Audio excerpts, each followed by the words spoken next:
Wire bending space within electrical enclosures, specifically breaker and starter enclosures, is determined by the maximum cable size that the terminals are designed to accommodate.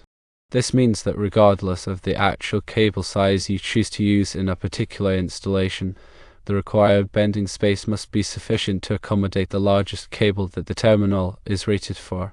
This requirement is in place to ensure that conductors can be properly terminated at the terminals without excessive bending, stress, or strain on the connections. Adequate wire bending space is critical for several reasons. Firstly, it allows for the proper installation of conductors into the terminals. When conductors are bent too sharply or forced into a tight space, it can damage the conductor insulation, leading to potential short circuits or ground faults. Secondly, sufficient bending space reduces the risk of conductor fatigue and breakage. Repeated bending and stress on conductors can weaken them over time, increasing the likelihood of failure. Thirdly, proper bending space facilitates maintenance and future modifications to the electrical system. When there is adequate space to work with, it becomes easier to inspect, test, and replace conductors as needed. The National Electrical Code, or NEC, provides specific requirements for wire bending space in Article 312.6. These requirements are based on the size of the conductor, the voltage of the system, and the type of enclosure. However, the NEC also makes it clear that the bending space must be sufficient for the maximum size conductor that can be terminated in the enclosure, regardless of the actual size of the conductor being used. To determine the required wire bending space, one must first identify the maximum conductor size that the terminals in the enclosure are rated for.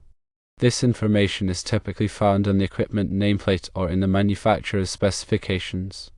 Once the maximum conductor size is known, one can then consult the appropriate tables in Article 312.6 of the NEC to determine the minimum required bending space. These tables provide bending space requirements for various conductor sizes and voltage levels. It is important to note that the NEC requirements are minimum requirements, and in some cases, it may be necessary to provide additional bending space to ensure safe and reliable operation.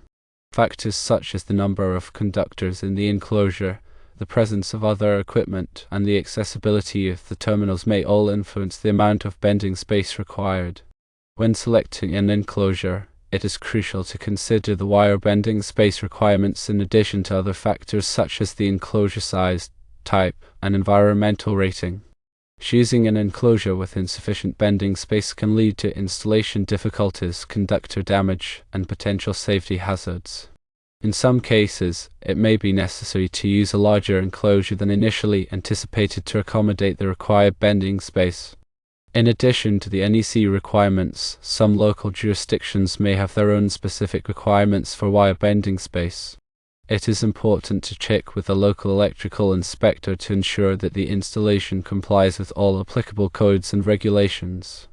The NEC provides guidance on wire bending space in various sections.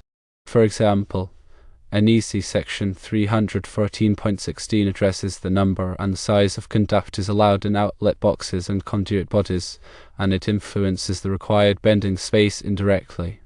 NEC Section 312.6 specifically covers the requirements for wire bending space at terminals and in enclosures. This section includes tables that specify the minimum bending space based on conductor size and voltage. The tables in 312.6 are used to determine the minimum distance from the terminal to the opposite wall or obstruction in the enclosure. This distance ensures that the conductors can be bent and installed without damaging the insulation or stressing the connections. The NEC also addresses the bending radius of conductors. The bending radius is the minimum radius to which a conductor can be bent without damaging it. The NEC specifies minimum bending radii for different conductor sizes and types. These requirements are intended to prevent conductor damage and ensure that the conductors can be properly terminated. When installing conductors in enclosures, it is important to follow the manufacturer's instructions for the equipment being installed. The manufacturer's instructions may provide additional guidance on wire bending space and conductor termination. The manufacturer's instructions may also specify the types of connectors and terminals that are approved for use with the equipment. It is important to use only approved connectors and terminals to ensure a safe and reliable installation. When working with large conductors, it may be necessary to use special tools and techniques to bend and install the conductors. These tools and techniques can help to minimize the risk of conductor damage and ensure that the conductors are properly terminated. Examples of such tools could include hydraulic benders and cable pullers. Proper planning and preparation are essential for ensuring that the wire bending space is adequate.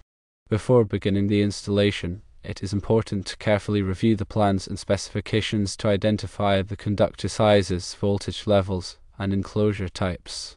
It is also important to consider the number of conductors in the enclosure and the presence of other equipment.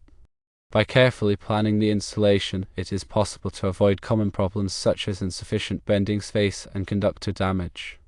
If there is not enough room, consider the following. Firstly, consider using offset connectors or terminals. These connectors allow the conductors to be offset from the terminals, which can increase the available bending space. Secondly, consider using a larger enclosure. A larger enclosure will provide more room for the conductors and terminals, which can make it easier to install the conductors without damaging them. Thirdly, consider using a different wiring method. For example, it may be possible to use a smaller conductor size or a different type of cable. However, it is important to ensure that the wiring method is compliant with all applicable codes and regulations. Fourthly, consider using heat shrink tubing. Heat shrink tubing can be used to protect the conductor insulation from damage. It can also be used to provide additional insulation in areas where the conductor insulation is thin or damaged. When installing conductors and enclosures, it is important to use proper grounding techniques. Grounding is the process of connecting the electrical system to the earth. Grounding provides a path for fault current to flow back to the source, which helps to protect people from electric shock. The NEC specifies the requirements for grounding in Article 250. This section covers the requirements for grounding electrodes, grounding conductors, and equipment grounding. When selecting grounding conductors, it is important to choose conductors that are sized correctly for the application. The NEC provides tables that specify the minimum size of grounding conductors based on the size of the circuit conductors. It is also important to ensure that the grounding conductors are properly connected to the grounding electrode system. In addition to grounding, it is also important to use proper bonding techniques. Bonding is the process of connecting metal parts of the electrical system together.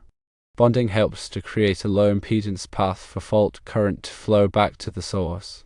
The NEC specifies the requirements for bonding in Article 250. This section covers the requirements for bonding jumpers, equipment bonding, and structural steel bonding. When selecting bonding jumpers, it is important to choose jumpers that are sized correctly for the application. The NEC provides tables that specify the minimum size of bonding jumpers based on the size of the circuit conductors. It is also important to ensure that the bonding jumpers are properly connected to the metal parts of the electrical system. Proper wire bending space is not just about physical space, it's also about safety and compliance. Insufficient bending space can lead to stress conductors, which can overheat and potentially cause fires. It can also make it difficult to properly terminate the conductors, leading to loose connections and arcing. The NEC requirements for wire bending space are designed to prevent these problems and ensure a safe and reliable electrical installation. While the NEC provides minimum requirements, it is always a good idea to provide additional bending space whenever possible. This will make it easier to install and maintain the electrical system and reduce the risk of problems in the future. The local electrical inspector is always the final authority on the interpretation of the NEC and local codes. When in doubt, it is always best to consult with the local inspector to ensure that the installation complies with all applicable requirements.